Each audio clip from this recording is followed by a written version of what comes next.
Bonjour, très heureuse de vous retrouver ici à Kinshasa, la capitale de la République démocratique du Congo, pour un grand entretien international avec RFI et le journal Le Monde. Nous sommes dans le deuxième plus grand pays d'Afrique, au cœur de ce continent, un pays riche en ressources naturelles, mais où la pauvreté est omniprésente. Alors, en décembre prochain, la RDC devrait se choisir un nouveau président. Joseph Kabila, au pouvoir depuis 17 ans, est arrivé au terme de son deuxième mandat en 2016. Beaucoup d'incertitudes planent encore sur ce scrutin, reporté à plusieurs reprises. Pour en parler, mais aussi pour évoquer la situation de ce pays, de ses relations avec le reste du monde, eh bien, Léonard Okitundu est notre invité. Bonjour, Monsieur le Ministre. Il est vice-premier ministre et chargé des Affaires étrangères. Merci d'avoir accepté de répondre à nos questions, à celles de Sophie Malibaud de RFI. Bonjour. Et de Christophe Ayad du journal Le Monde. La RDC, la République démocratique du Congo, est un pays où TV5 Monde est très écouté, le plus regardé. Avant de poursuivre cet entretien, je voudrais vous proposer un court extrait d'un documentaire. Son titre, Kinshasa Makambo, ce qui veut dire Kinshasa casse-tête. Il a été réalisé par un cinéaste congolais, Dieudonné Amadi, un film sur ces jeunes qui ont manifesté dans la capitale entre septembre 2016 et janvier 2017 pour réclamer le départ du président Kabila, dont le mandat s'est achevé, je vous le disais, il y a 2 ans. L'histoire du Congo, c'est nous tous qui allons l'écrire. C'est toi, c'est lui, c'est elle, c'est moi. L'histoire du Congo, on doit l'écrire aujourd'hui, pas demain. Kabila, on te prévient, ton mandat est terminé. Kabila, ne nous trahis pas. Il prône la non-violence. Mais qu'est-ce qu'on peut faire face à un régime violent ? On a marre de Kabila. On veut plus de ce monsieur. Dites-lui de dégager, car on arrive.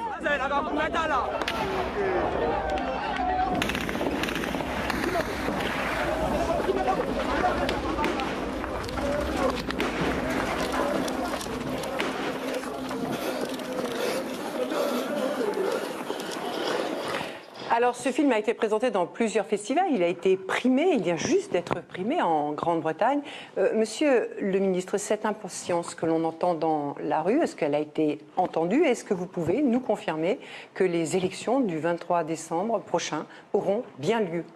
Les élections auront lieu le 23 décembre 2018, comme prévu dans le calendrier électoral qui a été publié par la Commission électorale nationale indépendante. Présidentielle et législative et provinciale. Voilà.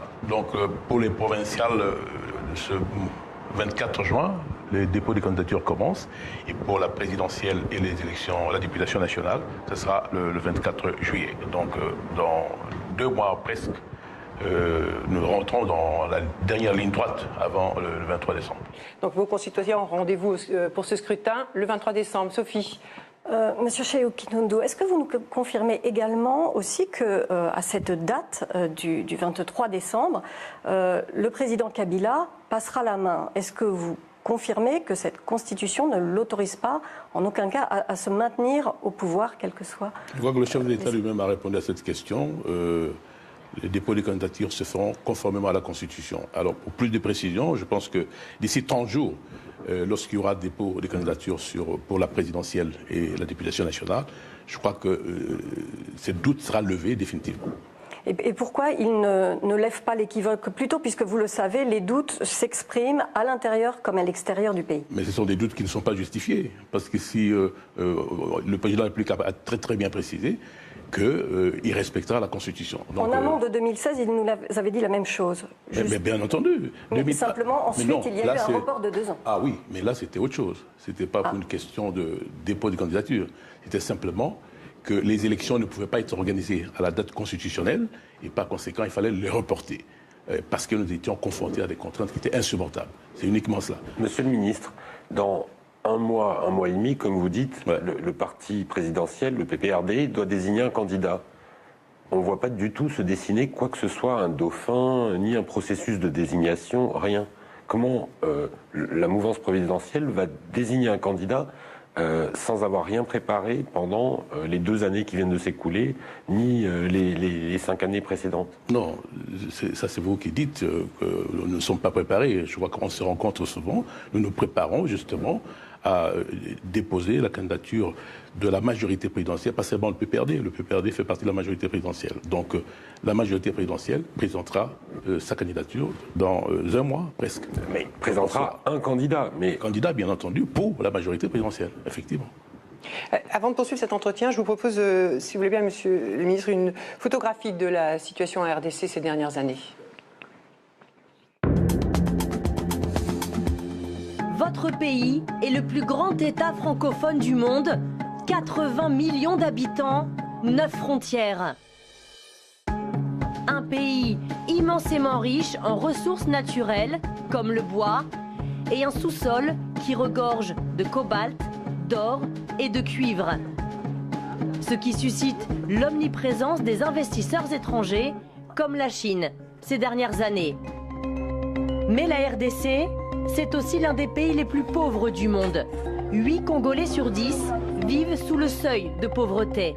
Après des décennies de guerre, notamment à l'Est, au Nord Kivu et au Kasaï, qui auraient fait 6 millions de morts et 4,5 millions de déplacés selon l'ONU, vous connaissez en ce moment le 9e épisode du virus Ebola et votre population souffre de la famine au Kasaï. Avec les Nations Unies, rien ne va plus. Vous voulez vous passer de leur aide humanitaire, demander le départ des casques bleus de la MONUSCO et rejeter en bloc leurs accusations. La République démocratique du Congo n'est pas l'enfer des droits de l'homme que l'on veut bien présenter à tort. Votre alternance démocratique est un défi. Votre président, Joseph Kabila, est au pouvoir depuis 17 ans, alors que son 2e mandat a pris fin en 2016. Sera-t-il candidat à l'élection présidentielle prévue le 23 décembre prochain, bien que la Constitution ne l'autorise pas à se représenter? Depuis 2 ans, son maintien au pouvoir aura provoqué manifestations et affrontements. Quelle place aujourd'hui pour vos opposants, dont certains sont exilés, comme Moïse Katumbi, l'un des candidats déclarés à la présidentielle? Beaucoup d'interrogations planent encore sur l'organisation du scrutin. Son enlisement pourrait isoler davantage votre pays sur la scène internationale et le plonger dans l'incertitude. Alors, toujours sur la question des élections, Sophie. Oui, Léonard Chiao-Kitundu, les inquiétudes, elles reposent surtout sur la préparation, la façon dont le scrutin s'organise pour en faire une échéance crédible. Il y a notamment cette affaire des fichiers électoraux. On se rapproche de l'échéance. Quand est-ce que vont être rendus publics les fichiers électoraux provisoires, puisqu'il est indiqué qu'il y a pour l'instant beaucoup de problèmes? Quand est-ce que les gens vont pouvoir vérifier l'état des fichiers électoraux? Non. Il n'y a pas de problème insurmontable pour cela. Je pense que la commission électorale indépendante a procédé d'abord au premier nettoyage du fichier, comme ça se fait normalement. Et puis de 46 millions d'électeurs, on est arrivé à 40 millions. Bon, ça c'était OK. Alors maintenant, ce fichier devait être soumis à un audit par l'Organisation internationale de la francophonie. C'est ce qui a été fait. Alors, cet audit, c'était pourquoi? C'était pour voir un peu s'il y a des insuffisances ou des erreurs qui ont été commises. Mais, que je sache, les conclusions de l'Organisation internationale de la francophonie n'ont pas remis en cause la totalité du fichier. Alors l'OIF a estimé que voilà, c'était perfectible et il a relevé notamment qu'il y avait à peu près, il y avait des problèmes avec tout de même quelques 8 millions d'électeurs enregistrés sur 40 millions, ce qui fait beaucoup.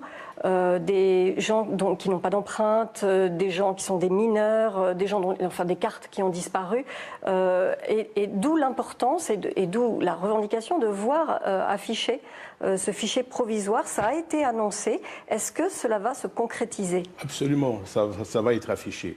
Mais il ne faut pas, n'exagérons rien du tout. Pour l'Organisation internationale de la francophonie, je crois qu'on s'était mis d'accord là-dessus. Nous allons prendre en considération les insuffisances relevées, parce que c'est une évaluation que l'on fait, et ça va compter pour les prochaines échéances. Mais cette fois-ci, il n'y a pas d'élection parfaite. Et la commission elle-même a constaté qu'il y avait certaines personnes qui ont été enregistrées qui n'avaient pas le droit de l'être. Par conséquent, la publication de ces listes, c'est vraiment conformément au calendrier qui est prévu par la... Donc vous passerez directement à l'affichage final, pas d'affichage provisoire? Non, il y aura un affichage provisoire, puis définitif, c'est tout à fait clair. Monsieur le ministre, ça va se faire conformément au calendrier prévu par la CENI. Monsieur le ministre, beaucoup de doutes s'expriment aussi sur les machines électorales, les machines à voter. Et même un pays comme la Corée du Sud, dont une entreprise va produire ces machines, a dit qu'elle ne garantissait rien et qu'au contraire, elle pouvait être facteur de fraude. Est-ce que c'était vraiment sage de choisir des machines aussi chères, sophistiquées et fragiles et sujettes à suspicion? Bien au contraire. Si on a recouru à cette machine, c'est justement pour réduire les coûts. Vous savez, le coût des élections en RDC, c'est 1,2 milliard $. C'est une des raisons. Et puis nous avons levé l'option de financer les élections par fonds propres. Et ça, c'est tout à fait clair, c'est une question de souveraineté. Vous avez préféré des machines imparfaites? Non, pas du tout. Non, attendez, cette question-là, je vais y revenir. Ce ne sont pas des machines imparfaites. Vous parlez de la Corée du Sud. Mais c'est l'ambassadeur de la Corée du Sud qui est venu, avec l'entreprise en question, vanter la fiabilité, même l'expertise de ce fichier, de cette machine, ici à Kinshasa. Oui. La machine en tant que telle était jugée correcte. La difficulté est de l'adapter au pays. C'est la même ambassade qui revient de nouveau, et même les autorités coréennes pourraient mettre en cause la machine. Tout ça, c'est un débat qui ne tient pas du tout. Je crois qu'on veut tout simplement prolonger les élections. Je vous rappelle que ce qui est interdit par la Constitution, c'est le vote électronique. Ici, la machine à voter ne constitue pas un vote électronique. Ici, la machine sert simplement à imprimer un bulletin qui permet à l'électeur de voter. Donc, ce débat, à mon avis, est déjà dépassé. D'ailleurs, il y aura des élections prochainement au Brésil. Le Brésil utilise la même machine à voter. Et le Brésil n'est pas n'importe quel pays. C'est quand même un pays important au sein du BRIC. Donc, tous ces débats-là, c'est vraiment... l'opposition, elle est là pour contester, c'est son rôle, mais ça ne remet pas en cause la fiabilité de cette machine. Alors, monsieur le ministre, puisque nous parlons de l'opposition, le 8 juin dernier, la Cour pénale internationale qui avait condamné à La Haye en 2016 Jean-Pierre Bemba à 18 ans de prison pour crimes de guerre et crimes contre l'humanité, eh bien, l'a acquitté des faits commis en Centrafrique. C'est un homme qui compte ici, Jean-Pierre Bemba, enfin, qui a compté en RDC. Il a été vice-président, candidat à l'élection présidentielle en 2006. Donc le voilà libre. Il est en Belgique désormais. Il attend encore une décision de justice. Mais beaucoup dans votre pays le voient déjà comme un candidat à l'élection présidentielle. Alors la question est très très simple. Va-t-il être autorisé à revenir en RDC si sa situation sur le plan judiciaire le lui permet? Et si oui, pourra-t-il, s'il le souhaite, être candidat à l'élection présidentielle de décembre 2018? Écoutez, ce n'est pas chez Okitono de déterminer si oui ou non une personne remplit les conditions pour déposer sa candidature. Je crois que les jours où il peut déposer sa candidature, c'est la commission électorale qui examinera si les conditions sont remplies ou pas. La première question, c'était est-ce que vous allez l'autoriser est-ce qu'il va pouvoir rentrer ici en RDC sans problème? Je ne pense pas du tout qu'il y ait un problème à ces sujets. D'abord, Jean-Pierre Bemba, ce n'est pas le gouvernement qui l'a chassé de la République démocratique du Congo. Il est parti de sa propre volonté. Il est parti, Monsieur le ministre, quand il est parti, il y avait un mandat d'arrêt contre lui pour haute trahison. Est-ce que aujourd'hui vous confirmez? Vous êtes sûr qu'il y a un mandat d'arrêt? C'est vous qui me l'apprenez. Ah bon? Je ne savais pas. Je ne savais pas s'il y avait un mandat pour haute trahison. Donc, monsieur le ministre, à votre connaissance, il n'y a pas de charge judiciaire qui pèse à l'heure actuelle sur M. Bemba en RDC? En tout cas, sur cette question-là, je ne suis pas en mesure de vous répondre. Vous n'en êtes pas informé? Je ne suis pas informé que Jean-Pierre Bemba a un dossier judiciaire ici. Donc mais alors, vous ne pouvez pas confirmer que quand il rentrera, il sera forcément libre de ses mouvements? Non, je ne peux pas dire cela. Franchement, sur la situation de Jean-Pierre Bemba, il est parti de sa propre volonté. Maintenant, s'il veut rentrer, il pourra rentrer. Maintenant, s'il a des ennuis judiciaires, même en République démocratique du Congo, ça c'est lui qui sait, au niveau de la justice. Mais moi, je ne suis pas au courant du tout de cela. D'autres questions sur l'opposition? Oui, autre opposant qui compte, l'homme d'affaires Moïse Katumbi, qui lui aussi est en Belgique. et qui lui aussi a été l'objet d'un jugement le condamnant à 3 ans de prison. Mais la juge ensuite s'est exprimée pour expliquer qu'elle avait dû juger, que son jugement était politique, elle avait subi des pressions et elle est désormais elle-même en exil pour avoir été menacée. Comment expliquez-vous? Est-ce que vous pensez que le scrutin peut garder une certaine crédibilité si les opposants sont ainsi gardés à l'extérieur du pays? Écoutez, je rappelle comment Moïse Katumbi, avant de partir, ici, avait des problèmes sur le plan judiciaire. Il est parti, c'est avec l'autorisation, même des autorités judiciaires, parce qu'il voulait se faire soigner à l'extérieur. Et il est parti légalement. Il n'y a pas eu de problème. C'est cela. Alors, maintenant, il va à l'extérieur, bon, il mène sa campagne, ça c'est son problème. Alors, s'il rentre au pays, bon, écoutez, il sera entre les mains de la justice, comme ça a été prévu. Je crois que le ministre de la Justice s'est prononcé à ce sujet. C'est-à-dire, il retrouvera la situation qui était la sienne avant de partir. C'est uniquement ça. Ça veut dire qu'il est empêché finalement de mener campagne? Moi, je ne veux pas rentrer dans ce débat. Ce n'est pas à nous de l'empêcher de mener campagne. Mais maintenant, s'il a un problème judiciaire, il faut respecter l'indépendance de la justice. Il n'a qu'à se défendre l'indépendance de la justice. S'il s'avère qu'il n'a rien à lui reprocher, à ce moment-là, il recouvrira sa liberté, il n'y a aucun problème. Monsieur le ministre, puisqu'on parle d'opposition, est-ce que l'Église est devenue la principale force d'opposition ici en République démocratique du Congo? Elle a appelé à des rassemblements qui ont eu lieu en décembre dernier, puis en janvier, des marches qui ont été réprimées, parfois dans la violence, il y a eu des morts. Est-ce qu'elle est devenue aujourd'hui la principale force d'opposition? Bon, je ne sais pas si... D'abord, nous sommes dans une république laïque, hein. Il faut comprendre cela. Oui, mais elle a quand même été celle qui a soutenu l'accord de la Saint-Sylvestre. La République est une république laïque. Ce n'est pas une république catholique. Pas du tout. Ça, il faut qu'on se rappelle bien. Et étant devant les Français, je crois que vous vous rappelez, c'est un principe important, alors, et qui d'ailleurs est violé systématiquement ici. Je ne pense pas du tout. Elle a joué, et les autorités ont accepté qu'elle joue un rôle dans des négociations pour notamment l'accord de la Saint-Sylvestre. En tant que membre de la société civile. C'est à ce titre-là que l'Église a été autorisée à servir non pas de médiateur au sens du droit international du terme, mais donner ses bons offices, accorder ses bons offices pour le meilleur aboutissement du dialogue entre parties prenantes au dialogue national. Alors justement, le comité laïque de coordination demande des signes rassurants. Qu'est-ce que, dans ce processus électoral, et notamment libération de prisonniers politiques, il y a une association ici au Congo qui en dénombre 350. Alors est-ce qu'il va y avoir des gestes? Les mouvements citoyens aussi ont des détenus Dans le cadre du dialogue, lors des conclusions, il a été prévu des mesures de décrispation. Alors, comme si vous savez très bien, le ministre de la Justice a fait libérer beaucoup de personnes à ces sujets. Alors, quand vous parlez des prisonniers, disons, dits politiques, il faut les citer nommément et qu'on sache qui est effectivement prisonnier politique et qui ne l'est pas. C'est la question. Alors, en tout cas, énormément de personnes ont bénéficié de ces mesures de clémence.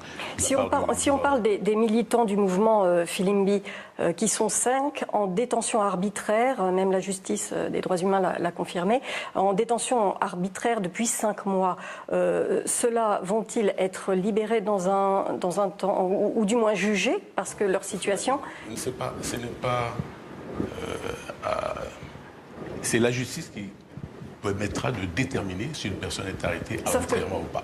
Pour l'instant, la justice n'agit pas, ils sont en détention arbitraire. On ne peut pas dire qu'ils ont été arrêtés arbitrairement. Ça, c'est votre opinion et l'opinion de ceux qui le disent. Ils sont détenus arbitrairement, ils sont détenus sans jugement. Ah non, ils ne sont pas jugés depuis 5 mois. Mais non, c'est qu'il y a des raisons pour lesquelles, peut-être pour besoin d'enquête, ils ne sont pas encore traduits devant un juge, mais c'est tout simplement ça. Mais vous ne pouvez pas dire qu'ils sont arrêtés arbitrairement. Mais l'audience est sans cesse reportée, ils devaient être entendus cette semaine, ils ne le sont toujours pas. Mais c'est justement, le processus judiciaire continue et ils vont être traduits devant la justice le moment venu. mais je ne peux pas comprendre que vous puissiez déterminer qu'ils sont arrêtés arbitrairement. Et vous regrettez que l'Église, donc, pour revenir à cette question, est appelée à ces rassemblements et exerce des pressions, hein, en tout cas en suivant très scrupuleusement l'organisation de ce scrutin sur les autorités? Vous savez, dans une république laïque, il y a une indépendance réciproque entre les confessions, donc et les options spirituelles, et les autorités de la République. Les autorités ne se mêlent pas de ce qui se passe dans les confessions religieuses, et réciproquement, les confessions religieuses ne se mêlent pas de la politique. Et je crois que d'ailleurs, dernièrement... Donc l'Église doit rester dans ses églises. Dans ces églises, ça c'est tout à fait clair. Il faut qu'on comprenne. Bon, mais en entre-temps, on a développé un mouvement que vous avez appelé tout à l'heure, les laïcs, qui prônent des manifestations, tout. Ça c'est tout à fait autre chose. Ils prônent la démocratie. Oui. Alors vous dites qu'ils demandent des signaux clairs. Mais quels sont ces signaux clairs alors que la Commission électorale indépendante a publié le calendrier? Les élections auront lieu le 23 décembre. Et comme je vous disais maintenant, les dépôts de candidatures vont commencer le 24 juin. Quels autres signaux beaucoup plus clairs que cela? Monsieur le ministre, je reviens sur la question de l'Église. Oui. Est-ce que empêcher le nonce apostolique, qui est un peu l'ambassadeur du Vatican, de revenir dans le pays où il était en poste, est-ce que c'est une politique courante vis-à-vis du Vatican, qui est un État et qui qui a des intérêts importants au Congo, Ça, c'est vous qui m'apprenez. Qui a empêché le nonce apostolique d'être là? Je crois que le nonce apostolique, quand il est parti de lui-même. On n'a pas vu les autorités. C'est plus possible. Ah non, ça c'est vous qui le dites. Donc il est bienvenu. Moi, je n'ai pas reçu aucune demande de la part du nonce apostolique de venir à Kinshasa. Ça c'est vous qui me l'apprenez. Ça c'est quand même terrible. Et le nonce apostolique, est-ce qu'on l'a chassé, le nonce apostolique de la République démocratique du Congo? Non. Que nous sachions, moi j'ai reçu une note verbale. Je crois qu'il devait retourner pour consultation à Rome, et c'est tout. Alors, Monsieur le ministre, puisqu'on parle des relations de la RDC avec les autres États, les relations de votre pays avec l'ensemble de la communauté internationale se sont tendues ces derniers mois. Par exemple, des pays frontaliers, toujours cette question de l'élection, on y revient, mais des pays frontaliers comme l'Ouganda et l'Angola ont manifesté clairement l'intérêt qu'ils apportaient aux prochaines élections dans votre pays. Ils souhaitent une alternance. Ils semblent redouter une situation de chaos à leur porte. Et si ces élections ne se déroulent pas. Alors, est-ce que c'est un intérêt légitime ou pour vous de l'ingérence? D'abord, est-ce que ces pays peuvent donner une leçon de démocratie à la République démocratique du Congo? Les pays que vous citez là. Franchement, est-ce qu'ils sont l'exemple de démocratie? Et vous êtes ici à la République démocratique du Congo, vous remarquez très bien le pluralisme politique qu'il y a dans ce pays, la manière dont les gens s'expriment politiquement dans ce pays. Est-ce que dans leur propre pays, les citoyens peuvent faire la même chose? Nullement. Donc nous n'avons pas de leçon de démocratie à recevoir de ces pays-là. Hein, je vous dis. Est-ce que un pays souverain, un point c'est tout. Et nous sommes dans une organisation internationale. S'il y a des problèmes, s'il y a des concertations à faire, des consultations, nous le ferons dans les organisations sous-régionales auxquelles nous appartenons, et ça se fera. Vous n'avez pas apprécié les commentaires qui ont été faits donc, par les deux présidents? Mais sur écoutez, la nécessité d'une alternance, sur que le président Kabila se dise clairement. Ce n'est pas. Mais ça, c'est ce que nous n'avons pas apprécié, c'est lorsqu'on les chefs d'État se trouvent à l'étranger et disent voilà, nous avons une initiative sur le Congo. Alors ça, c'est ce qui s'est passé. On peut resituer ça. C'est ce qui s'est passé à Paris avec le président Macron et effectivement l'Angola et le Rwanda. Voilà. Alors là, vous avez même convoqué les représentants de ces trois pays pour avoir des éclaircissements sur ces mots qui avaient été prononcés. Vous avez eu des éclaircissements? Non, pas du tout, jusqu'à présent. Très courtoisement, quand j'ai dit convoquer, c'est même trop dire, parce que ce n'était pas pour adresser des remontrances, tout simplement. Nous avons là des pays amis, et surtout la France, le Rwanda et l'Angola. Alors on nous apprend depuis l'extérieur qu'il y a une initiative qui est prise sur la RDC, alors que la RDC elle-même ne le sait pas et n'est pas associée à l'appui de cette initiative.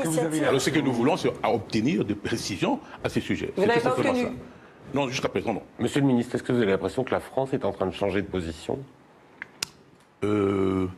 Moi, je ne sais pas. Mais tout simplement, ce que nous avons regretté, c'est qu'on puisse, comme ça, déclarer depuis l'extérieur qu'il y avait une initiative sans que nous ayons été mis au courant. C'est tout simplement ce que nous avons regretté.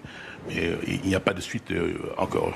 Mais que la France ait changé d'attitude, je ne sais pas. Moi, ce que je constate, qu'il y a de bonnes relations entre la République démocratique du Congo et la France. Et nous comptons beaucoup sur la France, surtout particulièrement au Conseil de sécurité des Nations Unies. Donc, jusqu'à présent, à part cette petite phrase, les relations Macron, entre la France et la République démocratique du Congo elles sont bonnes. Parce que Paul Kagame, quand il fait ses remarques, il est président en exercice de l'Union africaine. Est-ce que vous contestez ce rôle qu'il incarne actuellement? Non, mais c'est la manière de le dire et dans quel cadre. C'est cela. Si bientôt il y aura le sommet des chefs d'État, si vous avez des choses à dire sur la RDC, il y a un cadre prévu pour ce faire. Et ensuite, le président en question fait partie de la communauté des États de l'Afrique centrale. La CAC, s'il y a des problèmes, on règle au sein de la CAC. Et nous avons encore une multiple appartenance, nous appartenons à la SADC. Alors, le voisin ici est aussi président de l'organe de la SADC. Alors, s'il y a des problèmes, on convoque la réunion de l'organe, et puis on règle le problème. Comme prochainement, il y aura une réunion ministérielle sur l'organe. Monsieur le ministre, il devait y avoir une réunion ce dimanche à Luanda, puis finalement elle a été reportée. Pourquoi? C'est parce que vous avez l'impression qu'il y a un complot contre le Congo, où cette réunion n'est pas opportune, le Congo n'en veut pas? Mais voilà encore un exemple. Je suis ministre des Affaires étrangères. Nullement, j'ai été informé qu'il y aurait une réunion ce dimanche. C'est complètement faux. Je suis en contact avec mon collègue angolais des Affaires étrangères et nous étions en train de préparer une réunion bilatérale entre la RDC et l'Angola. Simplement, il est retenu actuellement pour des raisons de santé à Madrid et c'est pour cette raison que j'irai ce lundi à Luanda pour prendre des initiatives de prochaine rencontre. Est-ce que vous avez l'impression... Il n'y a aucune réunion qui a été prévue. Est-ce que vous avez l'impression qu'il y a quand même un complot, que des choses qu'on vous cache, des dessins cachés contre le Congo qui expliquent une sorte de réaction un peu épidermique de votre part? Qu'est-ce qui explique cela, enfin, ce raidissement? C'est parce que vous vous sentez entouré de gens qui ont des intentions pas claires vis-à-vis de votre pays? Nous n'allons pas vivre dans un climat complotiste, ce n'est pas notre problème. Et simplement, il s'est posé quelque chose dont nous voulons des éclaircissements, c'est-à-dire la fameuse initiative qui aurait été prise sur la RDC. C'est tout simplement.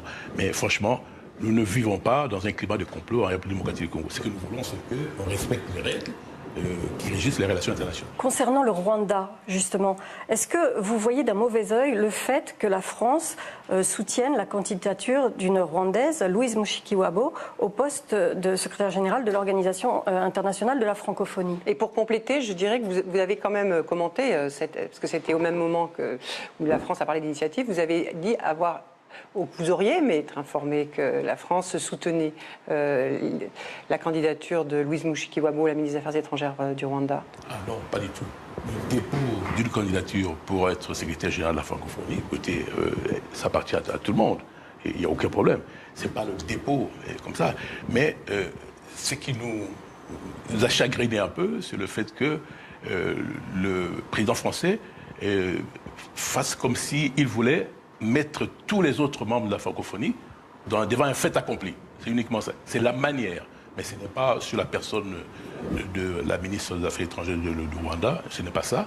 Mais c'est le fait de la manière dont ça a été présenté. C'est comme si on voulait imposer quelqu'un. Donc vous pensez que c'est une bonne candidature? Moi, je n'ai aucun problème avec Mme Mushikiwabo, qui est une grande ministre des Affaires étrangères.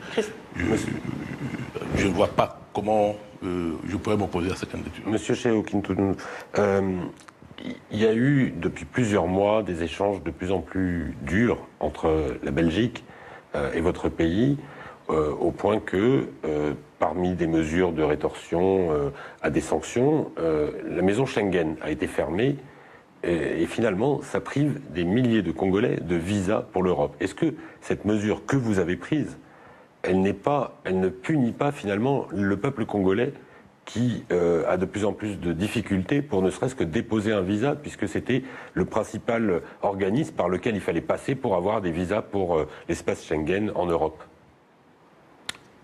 Et je crois que cette question, il faut aussi la poser. Mais c'est vous qui avez fermé la maison Schengen, c'est pas la Belgique. Du Congo, d'accord, le pays de la République du Congo est un pays souverain.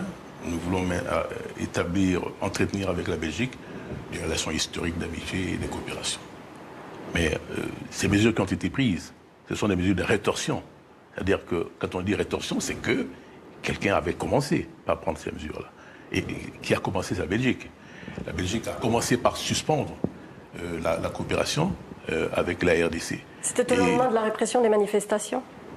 Ça, c'est à la Belgique qu'il faut poser la question. Oui. Alors, la Belgique dit les 25 millions, c'était ça, 25 millions qui auraient dû être affectés aux structures gouvernementales, nous les réorientons vers les organisations non gouvernementales. Qu'est-ce que ça suggère? Ça veut dire que si on affecte cet argent aux structures gouvernementales, cet argent sera détourné. Ça ne se fait pas. Il y a même, ce sont des propos qui sont humiliants pour la République démocratique du Congo. Alors, vous savez, cette mesure-là, c'était la goutte d'eau qui a fait déborder le vase. Depuis une année, le ministre des Affaires étrangères belge, depuis Bruxelles, a toujours fait des commentaires acerbes contre le gouvernement de la République démocratique du Congo. Et ça, ne pouvons pas... Je crois qu'il y a longtemps que le Congo est indépendant, depuis 1960. Et un responsable belge ne peut pas se comporter depuis Bruxelles comme étant dans une métropole de la vieille époque. Ça, c'est terminé, ça. Donc, mais en quoi ça vous sert, cette fermeture? Ça ne vous sert pas? Ça impacte les Congolais? Mais nous aussi, les membres du gouvernement ne peuvent pas se rendre actuellement dans les pays Schengen. Mais c'est une mesure de rétorsion souveraine que nous prenons. Alors, écoute, ça aussi, j'apporte une précision. Nous n'avons pas interdit à la Belgique d'accorder des visas. Ce que nous avons pris comme mesure, c'est de retirer la protection diplomatique à la maison Schengen. Je vous rappelle que, généralement, c'est à l'intérieur de l'ambassade qu'on accorde des visas. Mais à un moment donné, la France a délégué.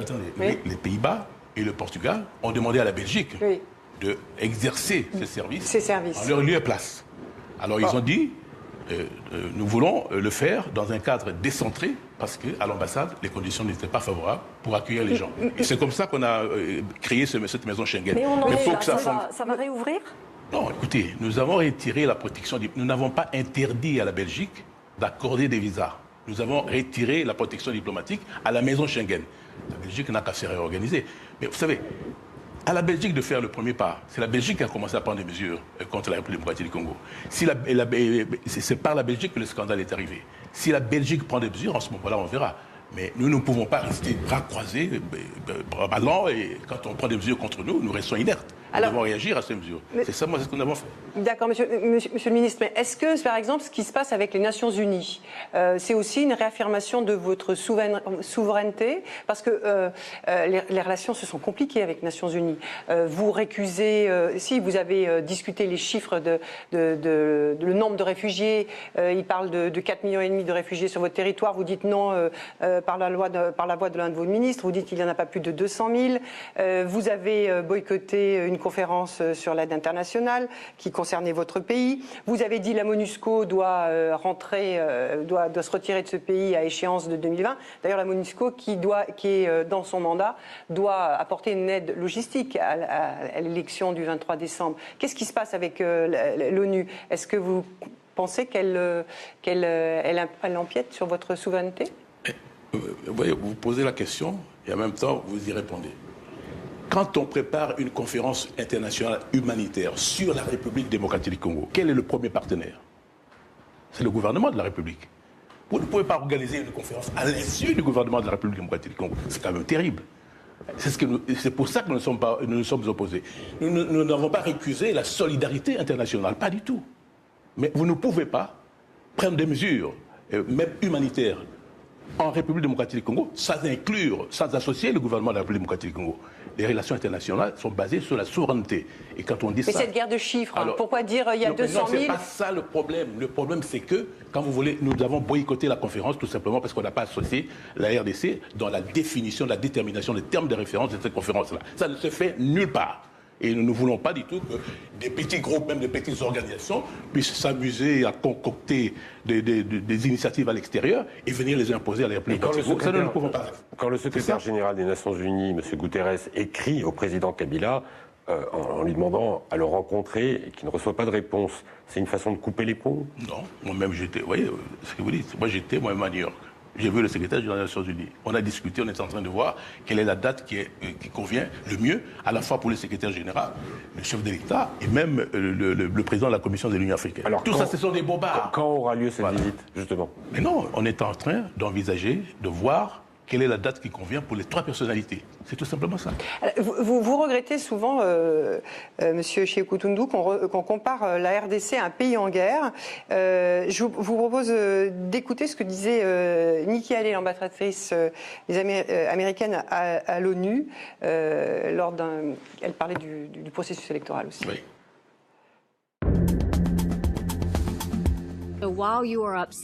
Puisque vous en avez marre d'entendre des commentaires négatifs sur la RDC, je vous dirais qu'au lieu d'exprimer votre frustration, nous aurions aimé des actions concrètes de la part de votre pays, qui montrent que vous prenez en compte les inquiétudes de la population et que vous travaillez avec la CENI et les partenaires.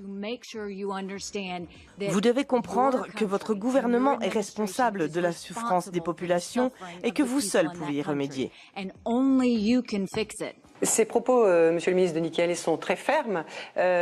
Comment les interpréter? Les États-Unis vous lâchent? Non, pas du tout. Mais vous savez, ce qui s'est passé, c'est elle qui a présidé cette réunion informelle du Conseil de sécurité. Et elle a fait cette intervention, tout en présidant la réunion, elle a fait cette intervention à la fin des entretiens.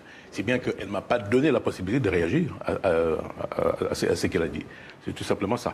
Mais et sur l'état de vos relations avec les États-Unis? Un peu tendancieux parce qu'elle a invité une personne qui fait partie d'une organisation de défense des droits de l'homme, qui a fait toute une litanie d'accusations qui était totalement infondée. C'est pour ça que j'ai réagi assez violemment, qui n'était basée sur rien. Il n'a apporté aucune preuve. Et c'est pour ça que j'ai réagi de cette façon-là. Alors, Mme Nikki Haley a commis l'erreur de donner, inviter cette personnalité, dire des choses qui étaient complètement inconvenantes par rapport à la RDC. C'est pour ça que je me suis révolté. Donc c'était une erreur des États-Unis d'inviter cette personne à... États-Unis, je ne sais pas, mais en tout cas... Elle est ambassadrice des États-Unis. C'est l'ambassadrice des États-Unis. C'est peut-être le regard qu'elle porte sur la situation de votre pays. Oui, mais le débat aurait dû être véritablement contradictoire, ce qui n'était pas le cas ce jour-là. Très bien. Si vous voulez bien, Monsieur le ministre, poursuivons sur la situation économique de votre pays. Ça ne va pas très bien en RDC. Hein. Et pourtant, on l'a dit à plusieurs occasions depuis le début de cet entretien, votre pays est un pays qui possède de très grandes ressources naturelles. On peut en citer qu'une, hein, c'est le cobalt, la moitié des ressources de la planète. Vous en produisez plus de la moitié aujourd'hui dans la production mondiale. Vous avez des sols fertiles, vous avez des ressources forestières, et pourtant, la population vit dans une grande pauvreté. Vous importez 70% de vos besoins alimentaires et seulement, je crois que c'est même pas un Congolais sur 10 qui a accès à l'électricité. En gros, c'est l'économie informelle et la débrouille qui font vivre vos concitoyens. Et les raisons généralement invoquées, ce sont l'insécurité, la corruption généralisée, pour expliquer cette absence de développement, l'absence d'infrastructures. Qui doit-on rendre comptable de ces difficultés de votre pays à se développer? Les présidents successifs depuis la fin de la colonisation, les gouvernements successifs? D'abord, la situation en RDC s'inscrit dans le cadre général des pays en voie de développement. Ça, c'est ce qu'il faut bien comprendre. Mais c'est le 7e pays le plus pauvre au monde, monsieur. Pas du tout. Ce sont les chiffres du FMI et de la Banque mondiale. Vous croyez que les pays de la région ici, les Congolais peuvent envier la situation de ceux qui des associations des pays qui nous entourent? Où c'est? Mais pour l'instant, on parle de la RDC. D'ailleurs, c'est ça pour ça que je vous dis. Donc ici, dans notre pays, on revient de loin. Il y a beaucoup de progrès qui ont été réalisés. C'est-à-dire que c'était un pays post-conflit. Et vous avez parlé de matières premières. À un moment donné, les prix de matières premières ont chuté considérablement. C'est maintenant qu'on est en train de se relever, notamment avec le cuivre et le cobalt. Mais les prix ont chuté considérablement. Le budget de la RDC, ça ne dépasse pas 4 milliards de dollars en fonds propres pour une population de 80 millions d'habitants. Donc aujourd'hui, peut-être on va atteindre la centaine. Donc il y a énormément de difficultés. Ce sont les manques des moyens qu'il faut. Vous parlez de la corruption, mais la corruption ne sévit pas autre mesure en RDC que dans d'autres pays. Dans les classements internationaux, votre pays est très mal placé en concernant il faut prendre des mesures conséquentes à ces sujets. Et la mauvaise gouvernance. Et on s'y emploie. Le chef de l'État, d'ailleurs, a nommé un conseiller exprès dans ce domaine-là. Il y a un grand travail qui se fait. Donc, on peut compter effectivement l'avenir. Monsieur le ministre, il y a plus de 10 ans, on parlait déjà de fabriquer un 3e barrage, Inga 3, qui devait prendre le relais de Inga 2 et Inga 1, qui datent des années 60-70. En 10 ans, rien n'a été fait, rien n'a avancé. Dans un pays où un habitant sur 10 a accès à l'électricité de manière constante et courante. Comment ça se fait ? Le problème d'Inga est un problème structurel. C'est-à-dire Inga n'a pas été conçu à l'époque vraiment pour offrir l'énergie à toute la population. C'était plutôt c'est pour ça qu'un 3e projet était nécessaire. Exactement, un 3e projet est nécessaire. Mais actuellement, je crois qu'un appel d'offres a été fait. Et actuellement, des consortiums, il y a l'Espagne, il y a l'Afrique du Sud et nous. Et on est en préparation, effectivement, pour monter ce Mais est-ce qu'au bout de 2 mandats... Malgré ça, c'est vraiment une question d'avenir. C'est qu'il faut, pour résoudre la question énergétique en RDC, parce que la desserte est vraiment faible, à 9% à peu près, il faut nécessairement des microcentrales à travers toute la République démocratique du Congo. Mais on ne peut pas, ici, dans l'immédiat, mettre tous les espoirs sur Inga. Voilà. Je crois que ça, c'est au bout de 2 mandats du président Kabila, c'est normal que on en soit à des statistiques aussi faibles. Mais 2 mandats, avec quels moyens ? C'est pour ça que je dis qu'il faut aussi faire un travail comparatif. Et le prix du cuivre avait chuté considérablement. Même Glencore, à un moment donné, avait fermé. Il était déjà parti. Les Américains avaient même vendu Tenkefukuome aux Chinois. L'économie était à ce point extravertie, et puis de la monoproduction, qui fait qu'à chaque fois que les prix baissent au niveau international, ça a des répercussions. Mais monsieur le ministre, je me permets de vous poser cette question parce que l'agence Bloomberg, cette agence de presse américaine spécialisée dans l'information économique, révélait dans une étude il y a 1 an que le président et son entourage se sont constitués un empire économique qui a généré des centaines de millions de dollars. Alors la question est très simple, comment peut-on réussir à la tête de l'État, dans l'entourage du président, et pas pour le développement de ce pays ? Mais quel est cet empire ? Où ? L'agence Bloomberg est une agence sérieuse, monsieur le ministre. Mais c'est où ? Il faut qu'on nous donne des précisions. Il y a des investissements dans 70 entreprises ici. Oui, dans les mines, etc. C'est très documenté. Hein, je vous engage à regarder.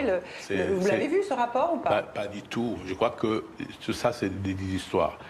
Pour l'instant, je ne pense pas du tout qu'il y ait un véritable empire. Mais alors, empire, où est-ce que cet empire est installé et quelles sont les productions ? C'est documenté dans ce rapport de l'agence Bloomberg. Mais la vraie question, c'est comment on peut, notamment au sommet de l'État et dans l'entourage du président, s'enrichir et en même temps ne pas réussir à mettre ce pays sur les rails du développement ? Pourquoi ? Est-ce qu'il y a une notion, est-ce que la notion d'intérêt général, d'intérêt public, est suffisamment développée ici ? Absolument, en tout cas au sein du gouvernement, oui. Je ne pense pas du tout qu'aujourd'hui on peut accuser le gouvernement de détournement. Moi-même, je suis membre du gouvernement, je ne vois pas en quoi j'ai des détournements aux affaires étrangères. Moi, je ne pense pas du tout. Tout ça, c'est des racontars. Je voudrais revenir sur un chapitre qui a à voir justement avec les problèmes du développement. C'est aussi l'insécurité sur toute une frange du territoire, notamment des territoires entiers qui sont hors contrôle et qui sont aux mains des groupes armés. Comment vous expliquez aussi, vous qui avez demandé à ce que la MONUSCO d'ailleurs se retire d'ici 2020, sans avoir la garantie d'arriver à y apporter la paix, comment vous expliquez que votre armée ne puisse pas rétablir la sécurité dans ces provinces ? Il y a eu des moments, il y a eu des groupes armés qui étaient en affaiblissement total et puis ils ont ressurgi tout simplement parce qu'il n'y avait personne pour finir de les mettre hors d'état de nuire. Tout à fait, il y a des groupes armés qui sévissent à l'est du Congo, mais en tout cas, un grand effort pour leur éradication a été accompli. Vous parlez de la MONUSCO, ce que nous reprochons à la MONUSCO, c'est justement cela. La MONUSCO, dans son mandat, est ici pour la protection des personnes civiles. Et jusqu'à présent, ils ont voulu jouer un rôle plutôt défensif ou même inactif. Ce sont les forces armées de la République démocratique du Congo qui luttent contre les groupes armés à l'est de la démocratie. Et cette région-là, vous savez, ce n'est pas pour rien que ces groupes d'armées se focalise dans cette partie de la République démocratique du Congo. D'abord, il y a des richesses minières, mais il y a aussi certaines complicités dans les pays limitrophes. C'est pour ça que nous avons signé l'accord cadre. Et avec certaines franges de l'armée, peut-être? Ça, il peut y avoir peut-être un ou des individus, mais ce n'est pas quelque chose qui soit systématiquement au niveau de ces structures de commandement de l'armée. Alors comment vous expliquez son incapacité à prendre le dessus définitivement sur ces groupes qui pullulent dans la région? Mais c'est ce que je dis. Aujourd'hui, un grand effort a été accompli sur ce plan-là. Parce que ce qui se passe, c'est quoi? C'est que ces gens luttent avec des méthodes asymétriques. Et le gouvernement ne dispose que des moyens qui sont conventionnels. C'est ça. L'autre combat, c'est comment disposer des moyens conventionnels. Et en même temps, vous savez très bien que la RDC est sous embargo. À chaque fois que nous voulons acheter des armes, on nous l'interdit. Donc il y a ce problème à l'Est, mais en tout cas, aujourd'hui, je crois que la situation est sous contrôle. Et il y a des groupes armés qui continuent, qui sont proches des résistances qui se maintiennent, mais notre détermination est effectivement de les éradiquer, notamment avec l'appui de la MONUSCO, conformément à la résolution. Alors, il nous reste 2 minutes. Je voudrais peut-être vous poser une dernière question qui concerne le docteur Denis Mukwege. C'est ce gynécologue chirurgien, puisqu'on parle de l'Est du pays, qui a réparé, on appelle l'homme qui répare les femmes. Hein. Il a réparé des dizaines de milliers de femmes qui ont été violées, parce que le viol est une arme de guerre dans l'Est de votre pays. Aujourd'hui, quand il n'est pas à l'étranger, il vit dans l'enceinte de cet hôpital qui est protégé par la MONUSCO. Est-ce qu'il est très critique par rapport au gouvernement et au président. Est-ce que vous, aujourd'hui, ou malgré ces critiques, et compte tenu de son engagement, vous vous sentez comptable de sa sécurité? Franchement, est-ce que le docteur Mukwege est menacé par les autorités de la République démocratique du Congo? Moi, je ne vous crois pas. Il y a des gens qui sont beaucoup plus durs. Il a échappé à une tentative d'assassinat. De la part du gouvernement de la République? Non, mais je vous dis que sa situation... Donc, mais je vous dis, est-ce que vous vous sentez comptable de sa sécurité? Écoutez, les autorités gouvernementales, les autorités de la République démocratique du Congo n'ont rien à voir avec le professeur Mukwege. Il a fait un travail qui est reconnu par la communauté internationale. Nous en prenons acte. Il est connu dans le monde entier, il a eu le prix Sakharov. Voilà. Mais alors, l'opposition existe en RDC. Est-ce que l'opposition est aussi inquiétée, que ce soit au Parlement ou même dans la rue? L'opposition existe. Je ne vois pas pourquoi on inquiéterait le professeur Mukwege. Mais c'est un homme à protéger, que vous protégez? Enfin, mais écoutez, est-ce qu'il mérite une protection particulière? S'il estime qu'il est menacé et sa situation nécessite la protection... Mais l'un des chirurgiens qui travaillait avec lui a été assassiné. Mais par qui? Par les autorités de la République démocratique du Congo? Non, mais est-ce que... mais vous voyez, c'est ce que vous dites. Mais si lui, il estime qu'il est en insécurité et que sa situation nécessite que les autorités assurent sa protection, effectivement, on le fait. La suspicion, c'est parfois que le pays a tendance à laisser proliférer certaines menaces dans certaines régions pour justifier finalement de tenir le pays d'une main de fer. Qu'est-ce que vous répondez à ça? Par exemple, où? En Ituri. Voilà. Nous laissons pourrir exprès le gouvernement de la République? Ce sont des analyses qui circulent. Quelles analyses?